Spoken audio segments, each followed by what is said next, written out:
ఆంధ్రప్రదేశ్ రాష్ట్రంలోని కలెక్టర్లందరితో కూడా సమావేశం గత 2 రోజులుగా నిర్వహించారు చంద్రబాబు నాయుడు గారు. అందులో భాగంగా అనేక విషయాలు చర్చలోకి రావడం జరిగింది. కలెక్టర్లు ఏదైతే ప్రజలకు సంబంధించిన పథకాలలో కావచ్చు, ప్రభుత్వంలో భాగమయ్యి ఆ యొక్క ప్రభుత్వ ఫలాల్ని ప్రజలకు అందించడంలో కీలక పాత్ర వహిస్తారని చంద్రబాబు నాయుడు గారు చెప్పుకొచ్చారు. మరి మొత్తంగా ఈసారి చంద్రబాబు నాయుడు గారు వాళ్ళకి దిశానిర్దేశం చేసిన కొత్త అంశాలు ఏంటి? ఇదే అంశానికి సంబంధించి పూర్తి విషయాలు తెలుసుకోవడానికి మనతో ఉన్నారు జనసేన పార్టీ రాష్ట్ర అధికార ప్రతినిధి కోసంపూడి శ్రీనివాస్ గారు. సార్ నమస్కారం అండి. నమస్తే అండి. సార్, కలెక్టర్లు ఒక రాష్ట్ర ప్రభుత్వ ఫలాలను కానీ ప్రజాస్వామ్య ఫలాలను కానీ ప్రజలకు చేరవేయాలంటే ప్రభుత్వ అధికారులు, మరోపక్క ప్రజాప్రతినిధులు, వీళ్ళిద్దరి సమన్వయంతోనే సాధ్యమవుతుంది. అయితే నిన్నటి రోజున చంద్రబాబు నాయుడు గారు కలెక్టర్ల కాన్ఫరెన్స్ నిర్వహించి వాళ్ళందరికీ కూడా అనేక కీలకమైన విషయాల గురించి ఇచ్చినట్టుగా మనకు తెలుస్తుంది. మొత్తానికి ఏ విషయాలు చర్చలోకి వచ్చాయంటారు? వెంకట్ మొదటి నుంచి కూడా చంద్రబాబు గారి ఆ స్కూల్ ఎలా ఉంటుందంటే ఆయనకు ఒక అపవాదు కూడా ఇచ్చారు చాలా మంది. ఓకే, పొద్దున్న లేస్తే కాన్ఫరెన్స్ కాల్ అంటాడు, మీటింగ్ అంటాడు, ఈయన ఏదో క్లాసులు చెప్తాడు అన్నట్టుగా ఒకటి ఉంది. కానీ మనం చాలా కీన్గా అబ్జర్వ్ చేస్తే ఆయన 2024 ఎలక్షన్స్ అయిన తర్వాత, ఆయన అధికారంలోకి వచ్చిన తర్వాత మొదటి అసెంబ్లీ సమావేశాలు చూడండి, అనేక అంశాల మీద రాష్ట్రానికి సంబంధించిన లిక్కర్ పాలసీ కావచ్చు, అమరావతి కావచ్చు, లేకపోతే పోలవరం కావచ్చు, రాష్ట్ర ఫైనాన్షియల్ పొజిషన్ కావచ్చు, ఆయన బెత్తం పట్టుకుని ఏదో లెక్చరర్ లాగా క్లాస్ చెప్పాడు. అది అట్ట డెప్త్గా అతను ఇన్వాల్వ్ అయ్యి ఒక సబ్జెక్ట్ అవగాహన చేసుకుని దాన్ని చెప్పడం అతనికి అన్నటువంటి అలవాటు. అతనికి 5 దశాబ్దాల రాజకీయ అనుభవంలో అనేక రకమైనటువంటి ఎన్నో చూసింటాడు ఆయన. ఒక మాట కూడా అన్నాడు ఆయన కలెక్టర్ మీటింగ్లో, మీలో చాలామంది నాకు తెలిసి నేను రాజకీయాల్లోకి వచ్చేటప్పటికి మీరు ఇంకా పుట్టుండ్రు, ఐఏఎస్లో చదువుతుంది కాదు, అలా మీరు పుట్టే ఉండరు అనే విషయం కూడా చెప్పుకుంటూ వచ్చారు. దాంతోపాటు ఏమన్నారు, కలెక్టర్ అంటే జిల్లాకు సంబంధించినటువంటి ముఖ్య అధికారి. గతంలో 13 జిల్లాలు, 10 జిల్లాలు ఉండి ఇప్పుడు 26 జిల్లాలు అయినాయి. అంటే జిల్లాల పరిధులు కూడా తగ్గింది. కాబట్టి ఇంకా వేగంగా విస్తృతంగా గ్రౌండ్లో పనిచేసేటువంటి అవకాశం కూడా కలెక్టర్లకి ఈ రోజు ఉంది. అంటే ఈ రోజున ప్రభుత్వం ఒక నిర్ణయం తీసుకున్న తర్వాత నిర్ణయాన్ని అమలుపరచడమే కాకుండా క్షేత్రస్థాయిలో అది సరిగ్గా అమలైందా లేదో అని చూసుకోవాల్సిన బాధ్యత కలెక్టర్లది. అది ఏదో కేవలం మీరు కలెక్టర్ ఆఫీసులో కూర్చొని పరిశీలించడం కాకుండా క్షేత్రస్థాయిలోకి పరిశీలించండి అని చెప్పేసి ఒక దిశానిర్దేశం చేసుకుంటూ వచ్చారు. అలాగే చెప్పి గతంలోకి మళ్ళీ మిమ్మల్ని అంతమాట అటు ఇటు ట్రాన్స్ఫర్లు చేయడం కానీ ఏం చేయను, మీకు పూర్తి బాధ్యతలు అన్నీ ఇస్తున్నాం, చక్కగా గ్రౌండ్లోకి వెళ్ళి చేయండి, మీకు ఎంత బాగా పనిచేస్తే అంత ఇదిగా మీకు మంచి భవిష్యత్తు ఉండేలా నేను చూసుకుంటాను అనేటువంటి మాట కూడా ఆయన చెప్పడం జరిగింది. అంటే ఎందుకు అంటున్నారంటే వెంకట గారు, ఈ మధ్యకాలంలో యూరియా ఇష్యూ వచ్చింది, నేను అది కూడా ప్రస్తావించడైనా. ఆయన అన్నది ఏంటి, యూరియా ఎక్కువ వాడకం వలన భూమి సారం దెబ్బతింటుంది, కాబట్టి రైతులకు అవగాహన కల్పించండి, అతిగా వాడితే అటువంటి దాంట్లో భూమి పట్టుగా తగ్గిపోయి మీకు ఎక్కువగా వస్తుంది దిగుబడి అనుకుంటున్నారే కానీ భూమి నాశనం అయిపోతుంది, ఆరోగ్యాల మీద దెబ్బతింటుంది, కాబట్టి యూరియా తగ్గిస్తే దాని బదులు రాయితీ కూడా ఇస్తాం, 800 రూపాయలు బస్తాకని చెప్పి రాయితీ ఇస్తామని చెప్పేసి అని చెప్పారు. దాన్ని ఏ విధంగా తప్పుడు కథ రాశారు ఈరోజు సాక్షిలో, హ్యాండ్సప్ అంట. యూరియా విషయంలో చంద్రబాబు గారు హ్యాండ్సప్ అయిపోయారు అన్నారు. అసలు ఆయన చెప్పింది ఏంటి, ఆయన రాయడం ఏంటి? మరి ఈ విషయాన్ని ఎవరు చెప్పాలి? కిందకెళ్ళి రైతులకు చెప్పాల్సిన బాధ్యత అక్కడ ఉన్నటువంటి వ్యవసాయ అధికారులకు చెప్పాలి. ఆ వ్యవసాయ అధికారులను వాళ్ళందరినీ దిశానిర్దేశం చేయాల్సిన బాధ్యత కలెక్టర్ గారికి ఉంది. ఎందుకంటే మీ యూరియాకి ఏం కొరత లేదు, తగినంత స్టాకులు ఉన్నాయి, మీరు ఏదో రబీ పంటకు కూడా యూరియా ఉండదేమో అని దొరకదనే భావంతో 1 బస్తాకి 4 బస్తాలు కొనేసి స్టాకులు పెట్టుకోవాల్సిన అవసరం లేదు. అదే సందర్భంలో కింద అధికారులు బయటికి కొన్ని పరిశ్రమలకు ఉపయోగిస్తూ ఉంటారు యూరియాని, ఆ డైవర్ట్ చేస్తున్నారేమో చూసుకోవాల్సిన బాధ్యత. ఇవన్నీ అంటే ప్రజలకే ప్రభుత్వానికి భాగస్వామ్యం మధ్యన అనుసంధానం బాగుంటే పాలన బాగుంటుంది, ఫలాలు చక్కగా అందుతాయి.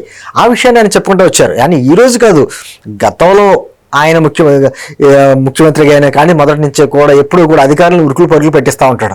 మీకు చూడండి, హుదూద్ తుఫాన్ వచ్చింది, లేదనుకోండి మొన్న గవర్నమెంట్లోనే బుడమేరు వరద వచ్చింది. ఆయన అక్కడ పనిచేసి అధికారులు చూపిస్తాడు ఇలా చెయ్యాలి పనిని, అంతేకాని ఆయన రావక్కడ అది చెప్పాలంటే సెక్రటరియట్లో కూర్చుని కొంచెం ఆదేశాలు ఇచ్చేయచ్చు, దాంతో కింద వర్కులు చేసుకోవాలి. కానీ అలా కాదు, ఆయన గ్రౌండ్లోకి వెళ్ళి పనిచేసి వాళ్ళు కూడా ఇలా పనిచేయాలని చెప్పేసి విధానం ఆయన చెప్పుకుంటూ వస్తాడు. అంటే ఆయన ఒక నిత్య విద్యార్థి. సిబిఎన్ అంటే ఆయన ఆ స్కూల్, ఇప్పుడు సిబిఎన్ స్కూల్లో చదివితే కెరీర్ డెవలప్మెంట్ ఉంటుంది, జగన్ స్కూల్లో చదివితే జైలు ఉంటుంది. ఏముంటుంది దానికి ప్రతి మనకు తెలియదే ఉంది. గత 5 సంవత్సరాల్లో చూడండి, ఐఏఎస్లు కానీ అధికారులు కానీ అందరూ కూడా ఆ జైలు కోర్టులకి వెళ్ళడం, కోర్టు మెట్లకి ఎక్కడం, చేతులు కట్టుకోవడం.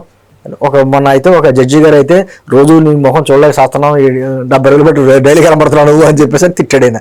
అంటే అధికారులను ఉపయోగించుకునే విధానం గతంలో ఎలా ఉంది, ఇప్పుడు ఎలా ఉంది తెలుసుకోవాల్సిన బాధ్యత కూడా ఉంది. ఎందుకంటే ప్రతిరోజు విషయం చెప్పేటువంటి పత్రికలు, ఆ ప్రతిపక్షం అదంతా మనకి కాబట్టి వాస్తవాలను ప్రజలు తెలియపరుస్తూ ఉండాలి.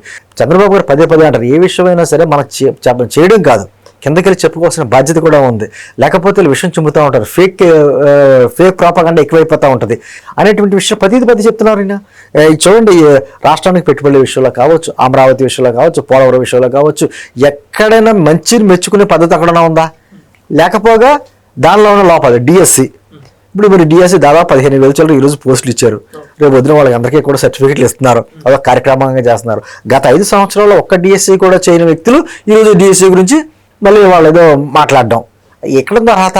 కనీసం గతంలో రైతుల ఆత్మహత్యలో దేశంలో 3వ స్థానంలో, కౌలు రైతుల ఆత్మహత్యలో 2వ స్థానంలో తీసుకెళ్ళినటువంటి గవర్నమెంట్ ఇప్పుడు వచ్చి రైతుల గురించి మాట్లాడతారు, రైతుల గురించి వాళ్ళ పోరుబాటట. ఇవన్నీ కూడా కలెక్టర్ల గురించి ఎందుకు మాట్లాడతారంటే కలెక్టర్ జిల్లా అధికారి. మామూలుగా గ్రామాల్లో చూడండి, కలెక్టర్ గారు వస్తున్నట్టు దేవుళ్ళు చూసినట్టు చూస్తారు. అటువంటి విధానంతో ఉన్నప్పుడు కలెక్టర్ గారు ఏదో ఆ ఆఫీసులో కూర్చుని కింద అధికారులకు ఇలా చేయండి అలా చేయండి అని చెప్పి ఆదేశాలు ఇవ్వడం కాకుండా మీకు అవకాశం ఉంది. ఇప్పుడు చిన్న జిల్లాలు అయిపోయినాయి కదండి, 26 జిల్లాలు ఎన్ని చిన్న గట్టిగా తిరిగితే 2 వేస్తే జిల్లా అయిపోద్ది.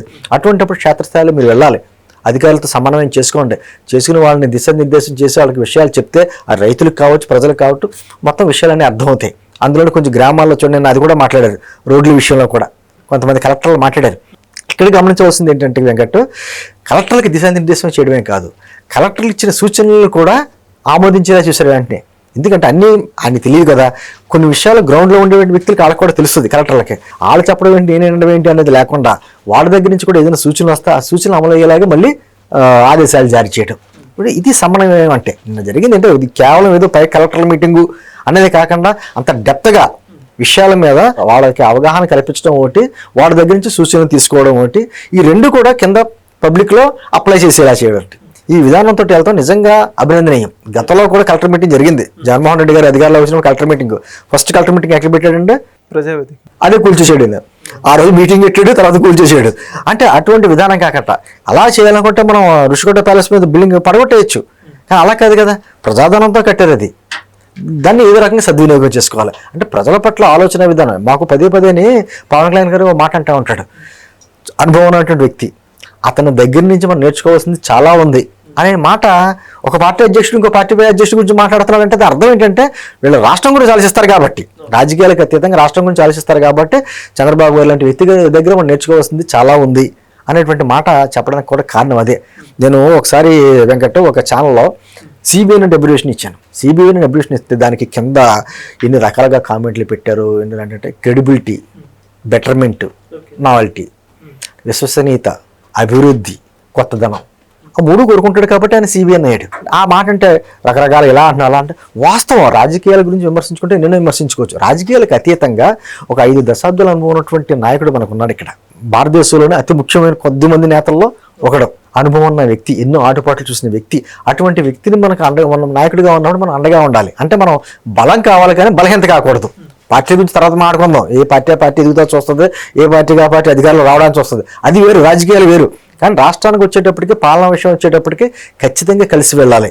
దుష్టశక్తులు ఉన్నాయి, ఎప్పుడు వచ్చేద్దామని చెప్పి చూస్తామంటే, కాబట్టి వాటిని రానివ్వకుండా చూసుకోవాల్సిన బాధ్యత కూడా మన మీద ఉందని చెప్పడం.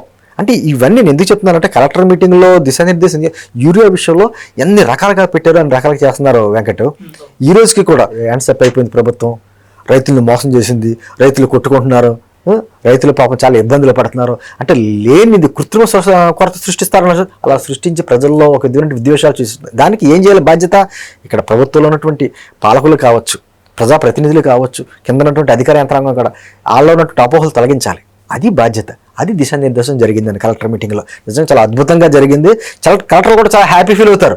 ఎందుకంటే వాళ్ళు తెలుసుకుంటారు, వాళ్ళు చెప్పిన దానికి గౌరవం ఉంది, అక్కడ ఆ మాటకి విలువ ఉంది కాబట్టి, 2 రకాలుగా బాగుంది కాబట్టి వాళ్ళు కూడా హ్యాపీ ఫీల్ అవుతారు. అప్పుడే రాష్ట్రం అభివృద్ధి చెందుతుంది. Thank you sir. Please subscribe to Leo news for more videos.